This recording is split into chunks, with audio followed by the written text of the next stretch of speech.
সম্পূর্ণ কোরআন শরীফ দেখুন যে ছোট্ট ছোট্ট মেয়ে শিশুটা অরিন লিখেছে তার কত হাতে সুন্দর রাখতেই করে কষ্ট কোরআন হচ্ছে। লিখেছেন লিখতে কি এবং কষ্ট কত হয়েছে? সুন্দর করে জি মধুর না, কণ্ঠে কোরআন কোরআন পাঠ যেহেতু করতেছেন। অনেক মধুর বাণী, সেহেতু আমার লিখতে কোনো কষ্ট হয়নি। আল্লাহর কালাম যেহেতু। আচ্ছা, আমি কি তোমার কাছ থেকে একটা আয়াত শুনতে পারি? অবশ্যই। শোনাও, এটা আমাকে দাও।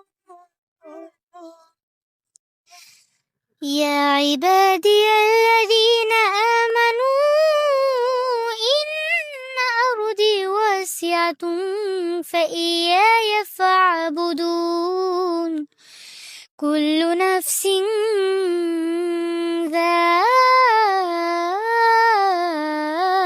ذائقة الموت كل نفس ذائقة